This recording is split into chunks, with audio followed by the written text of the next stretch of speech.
Bonjour à tous, aujourd'hui une vidéo encore sur le thème des flammes jumelles qui va traiter plus précisément de l'amour inconditionnel, de l'ego et des blessures de l'âme.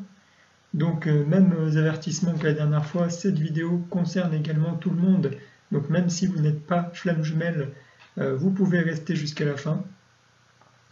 Et encore une fois, je donne ici mon expérience et mon avis sur la question, donc prenez ce qui vous parle. Donc premièrement, on a l'amour inconditionnel, qui est donc par définition l'amour qui est non conditionnel, qui n'est pas subordonné à des conditions. Donc dans ce cas, tout est aimé, tout est accepté sans aucune condition. C'est comme on dit au niveau de l'âme, il n'y a que expérience et rien n'est bon ou mauvais. Et bien ça revient un petit peu à ça. C'est-à-dire que tout est accepté et aimé, que ce soit agréable ou souffrant, que ce soit bien ou mal, que ce soit abusif ou équilibré, que ce soit bénéfique ou maléfique pour nous. Et dans le cas, bien sûr, où tout est aimé et accepté, il n'y a donc pas d'évolution. Car l'évolution, le changement, arrive lorsque quelque chose ne nous convient pas, lorsque quelque chose est souffrant, douloureux ou inconfortable. Intervient ici donc notre jugement sur la situation, c'est-à-dire notre libre arbitre, comme je l'ai dit dans la dernière vidéo, qui fait intervenir donc le mental et l'intellect de l'ego. Ainsi, vous comprenez bien, suite à ce que je viens de dire, que sans ego, il n'y a donc pas évolution de l'âme, puisque au niveau de l'âme et de l'amour inconditionnel, tout est accepté et aimé sans condition, et donc rien n'est en mouvement, rien ne bouge, car le mouvement vient de la non-acceptation de ce qui est.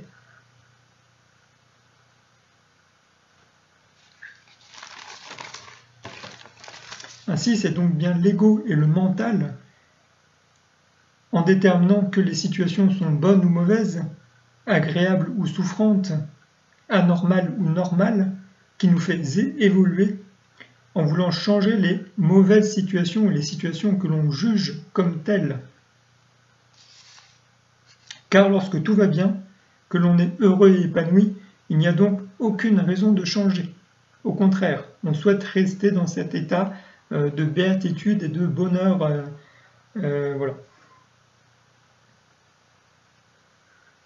Ainsi, on va déterminer donc l'évolution en fonction donc de nos souffrances. Il y a ce qu'on appelle donc les 5 blessures de l'âme qui va donc faire intervenir les mécanismes de l'ego. Je précise ici que l'on parle de blessures de l'âme et non pas de blessures de l'ego comme ce qu'on peut parfois entendre. Ici, j'insiste bien sur le fait que c'est bien l'âme qui est blessée et qui fait donc intervenir cet ego qui est donc en quelque sorte un protecteur pour nous et notre âme afin de mieux réagir aux situations.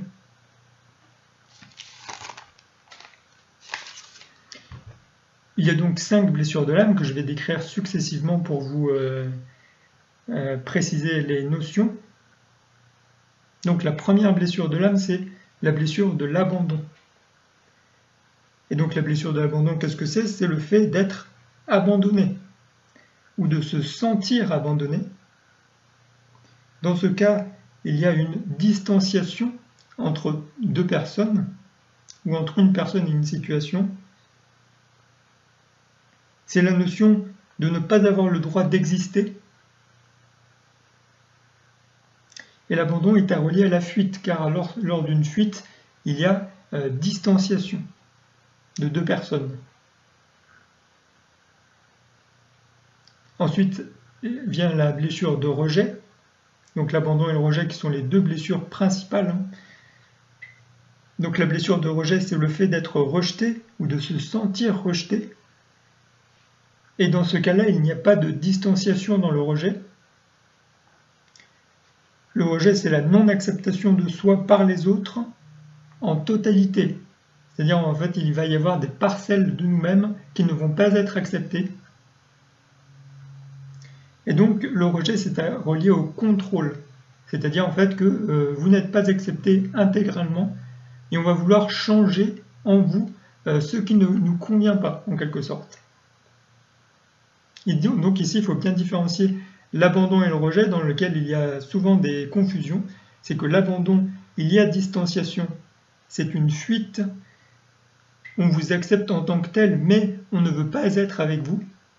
Alors que le rejet, il n'y a pas de distanciation, on ne vous accepte pas en tant que tel, et on essaye de vous changer.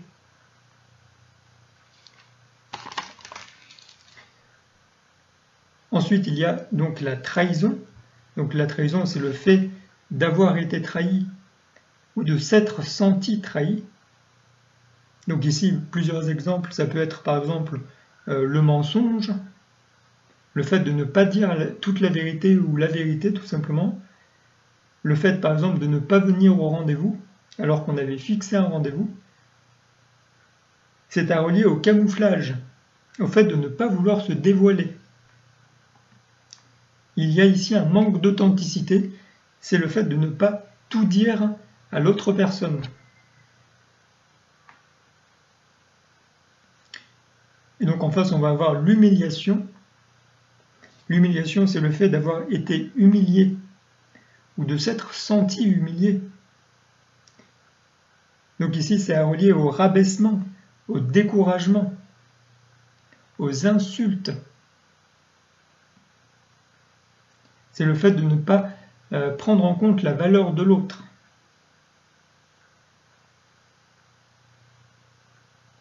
Et donc c'est à relier au fait d'être trop direct. Il y a un côté rentre-dedans dans l'humiliation. C'est à relier au fait de dire trop ce que l'on pense. C'est donc de tout dire, mais de manière exagérée et excessive.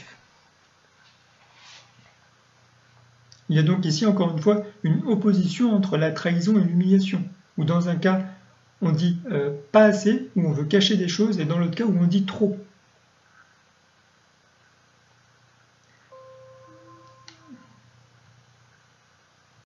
Et donc la 5e blessure de l'âme, c'est la blessure de l'injustice.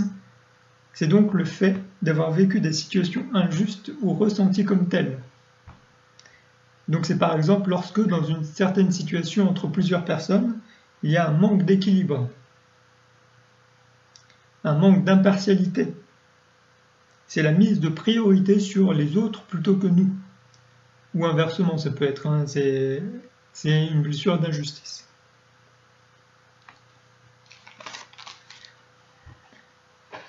Ici, je fais donc une parenthèse à propos des blessures de l'âme et de l'ego. Ce n'est pas le fait de réagir donc de cette manière-là face à certaines situations qui est problématique. C'est le fait de généraliser ces réactions à tout le monde, même lorsqu'il n'y a pas de raison au préalable qu'il y ait ces réactions. C'est-à-dire, en fait, ces réactions sont provoquées par des blessures, par des situations dérangeantes et anormales au moment où on les vit. Et le problème, c'est de généraliser les réactions que l'on va avoir à ces situations avec toutes les situations de nos vies. C'est-à-dire, par exemple, pour prendre l'exemple de l'abandon, enfin peu importe, on peut prendre n'importe lequel, vous avez été abandonné dans une situation, vous allez avoir un comportement résultant de ce premier abandon, et donc le problème c'est de penser par exemple que tout le monde dans la vie va vous abandonner, alors que ce n'est pas le cas, c'est juste que vous avez été abandonné à un moment. Pareil pour toutes les blessures, donc, vous avez été rejeté à un moment, et donc vous allez penser que tout le monde va vous rejeter. Il est là le problème. Donc j'incite parce que souvent on entend dire que l'ego il n'est pas gentil, c'est pas bien, etc. Pour moi ce n'est pas mon avis. Voilà. Le problème c'est de réagir face à tout le monde et toutes les situations à cause de notre blessure originelle que l'on a subie.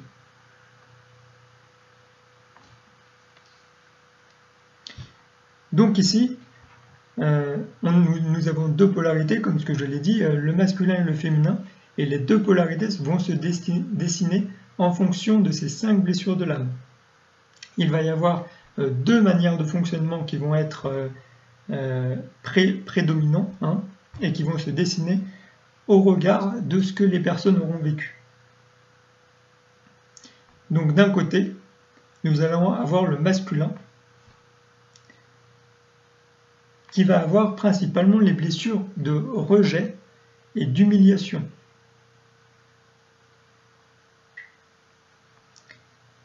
Et de l'autre côté, le féminin qui va avoir les blessures d'abandon et de trahison. Mais, chose à faire attention, le masculin a la peur de l'abandon et la peur de la trahison. Et le féminin a la peur du rejet et de l'humiliation. Cette distinction est importante,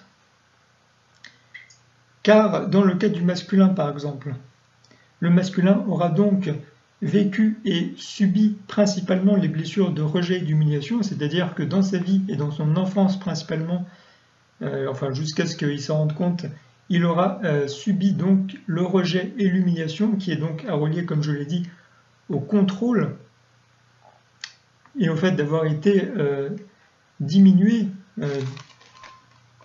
rabaissé en permanence. Et le féminin, quant à lui, aura été abandonné principalement dans sa vie.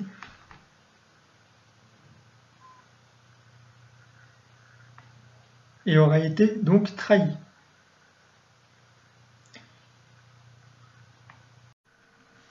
La blessure d'injustice, quant à elle, chapeaute un petit peu toutes les autres, car nous avons toujours l'impression que ce qui nous arrive n'est pas juste, n'est pas équilibré, ne devrait pas se passer comme ça, que les choses devraient être autrement. On aimerait toujours que les choses suivent un petit peu notre volonté personnelle et un petit peu contrôler les événements en fonction de notre bon vouloir, ce qui n'est pas le cas. Et donc cela va créer donc la blessure d'injustice. On va avoir la sensation que les choses ne sont pas justes, chose qui n'est pas vraie du coup. Et donc comme nous avons tous tendance à imiter les comportements des autres et ceux que l'on a subis dans notre vie vis-à-vis des autres, car nous reproduisons les schémas que nous avons subis et que nous connaissons vis-à-vis de nos contacts sociaux avec l'environnement et les autres. Ici, il faut bien comprendre que le masculin, ayant été contrôlé principalement dans sa vie, n'ayant pas eu la liberté de s'exprimer, d'exprimer sa créativité, ici j'entends, va adopter un comportement de contrôlant.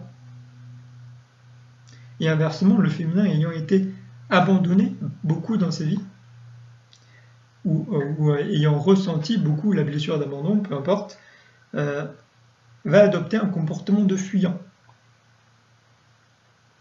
C'est pourquoi, comme je l'ai dit, dans ma première vidéo Flamme Jumelle, le masculin que je relie au chaser et le féminin que je relie au runner, ici, le masculin va avoir le comportement du contrôlant, et ici, le féminin va avoir le comportement du fuyant.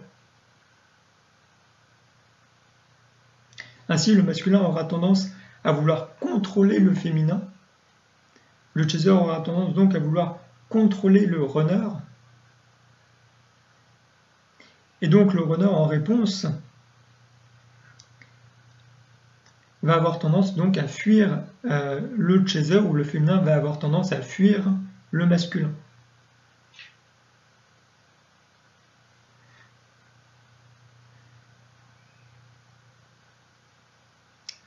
C'est donc en opposition, les blessures sont donc opposées donc à la peur de l'autre, le masculin qui va contrôler le féminin alors que le féminin a la peur du rejet et donc du contrôle, va donc fuir ce contrôle, et inversement le féminin qui va fuir le masculin qui a donc la peur de l'abandon principalement, va le pousser à être encore plus dans le contrôle.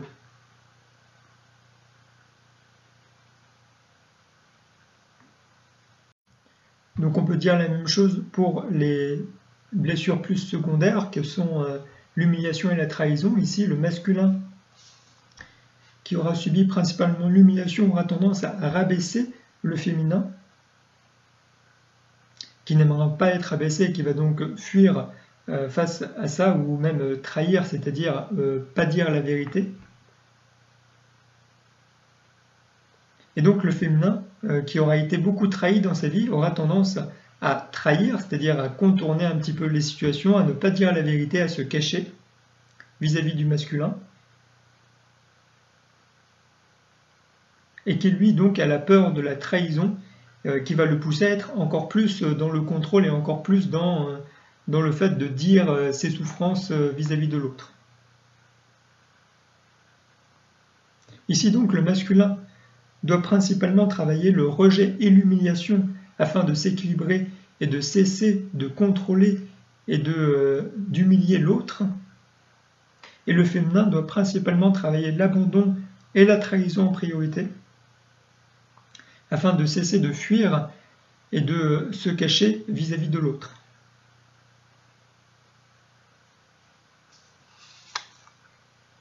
Ici, une précision importante.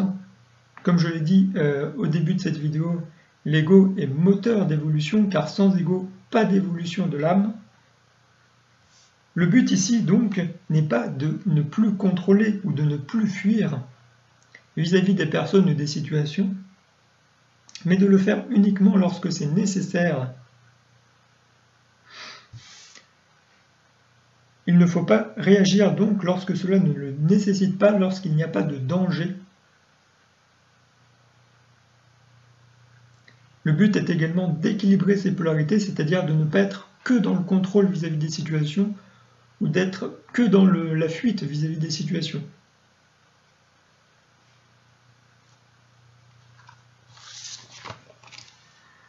Ici, le but, comme je l'ai déjà dit, est d'accorder l'âme et l'ego. C'est donc dans l'unification de votre partie spirituelle et de votre partie matérielle que vous arriverez à évoluer dans la vie et à vous équilibrer. Une image que l'on peut donner ici est l'image de la marche. Lorsque l'on ne marche pas, que l'on est debout, on est en équilibre, mais l'on n'avance pas. Ainsi, marcher, c'est lever un pied devant l'autre et se mettre en déséquilibre permanent. On avance d'abord le pied droit, on pose le pied droit, puis après on lève le pied gauche, et puis on va avancer le pied gauche pour poser le pied gauche. Ici, un déséquilibre pour avancer et évoluer est nécessaire, car sans déséquilibre, pas d'évolution. Et encore une fois, l'équilibre entre les deux polarités, le féminin et le masculin, afin d'avancer droit dans la vie, si on peut dire, de manière imagée. Car si l'on est dans cette image que dans le contrôle ou que dans la fuite, c'est comme si on marchait à cloche-pied.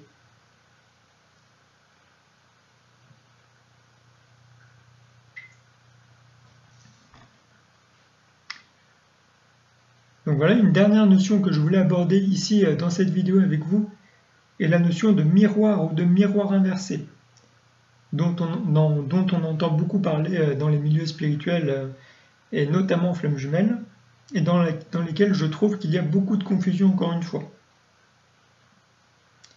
Donc l'effet miroir, qu'est-ce que c'est ? C'est lorsqu'il y a deux personnes de même polarité, ou deux situations, enfin une personne et une situation, qui vont se confronter. Dans le premier cas, on va pouvoir avoir deux masculins,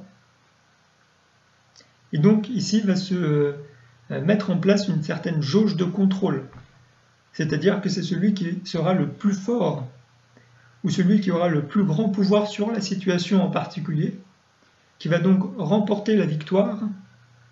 Il y a ici une notion de compétitivité.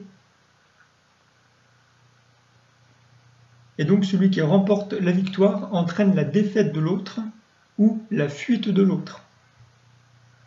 Il y a donc ici celui qui a le plus de pouvoir ou le plus de contrôle, c'est vraiment une jauge de contrôle, qui va entraîner donc la défaite de l'autre. Donc ça, c'est le premier cas avec les deux masculins. Le deuxième cas, c'est lorsque ce sont deux féminins, donc deux fuyants, Et donc ici, dans ce cas-là, les deux personnes ne vont pas oser aller à la confrontation comme dans le premier cas. Et donc, ça va être une opposition qui va se faire avec des coups bas, par exemple, avec de la calomnie, des mensonges, ce genre de choses.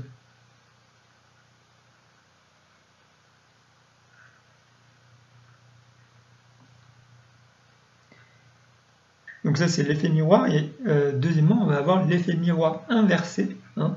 Et l'effet miroir inversé, c'est ce qu'on a vu juste avant. Hein. C'est lorsque l'on a un masculin et un féminin qui sont face à face et qui se confrontent face à une situation particulière. Ici, les polarités sont donc inversées. On va avoir un contrôlant avec un autre qui ne va pas vouloir être rejeté ou contrôlé.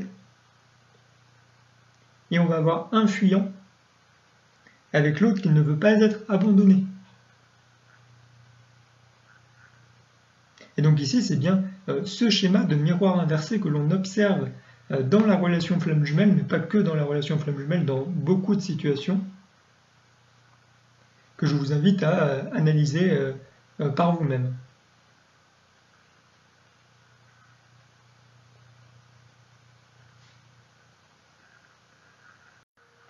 J'arrive donc à la fin de cette vidéo. N'hésitez pas à commenter et à partager. Je rappelle ici pour ceux qui me découvrent avec cette vidéo que je suis thérapeute en biorésonance multidimensionnelle. Je vous mets la playlist à la fin pour pouvoir accéder à l'explication de ce que c'est que la biorésonance multidimensionnelle. Je vous remercie de m'avoir écouté jusqu'à la fin et je vous souhaite une bonne journée.